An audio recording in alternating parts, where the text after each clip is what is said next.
Pagpapalakas ng partisipasyon at kapangyarihan ng kababaihan pagdating sa usaping politikal, partikular sa lehislatura.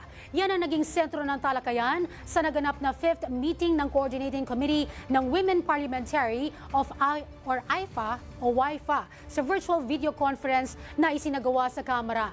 Ang detalye ihatid sa atin ni Camille Gonzalez, live mula sa Batasang Pambansa. Camille?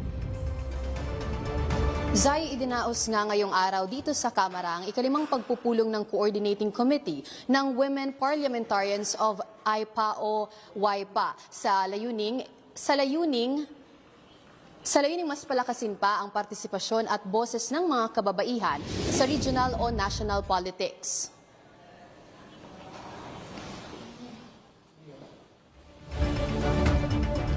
Alinsunod sa temang Advancing Gender Transformative Parliaments Towards a Future-Ready and Inclusive ASEAN Community, sa pagpatnubay ng ASEAN Interparliamentary Assembly o AIPA, nagsagawa ang Pilipinas ng isang virtual video conference para sa ikalimang pagpupulong ng Coordinating Committee ng WIPA o Women Parliamentarians of AIPA sa naturang virtual conference. Nagdipo ng women lawmakers mula sa iba't ibang panig ng Southeast Asia sa layuning mas palakasin pa ang partisipasyon at kapangyarihan ng kababaihan pagdating sa usapin ng liderato at politika, partikular sa legislatura.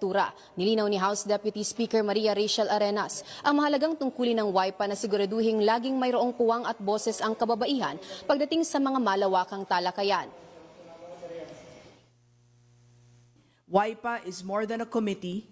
It is a movement of voices that refuse exclusion, a platform of leaders who transform barriers into bridges, and a force that reminds us that democracy is strongest when women stand fully within it.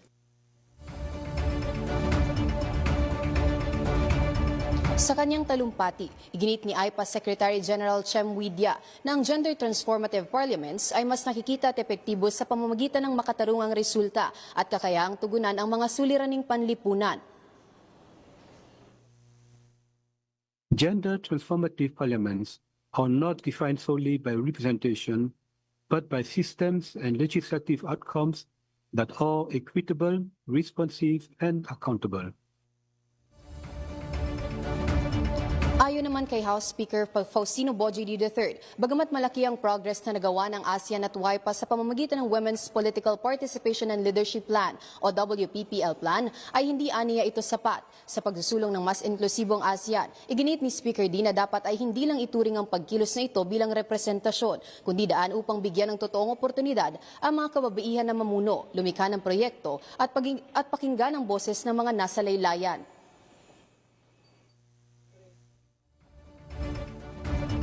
As we pursue future-ready and inclusive ASEAN, we must move beyond gender responsiveness toward true transformation, reshaping systems, dismantling barriers, and ensuring women have real decision-making power. Zay, sa pagtatapos nga ng pagpupulong, hinirang ni Speaker D si Representative Ann Matibag bilang chairperson ng WIPA at inaasahang sa ilalim ng kanyang pamumuno ay matagumpay na maisa sa katuparan ang mga layunin ng naturang organisasyon. Mula rito sa Kamara, balik muna sa iyo, Zay.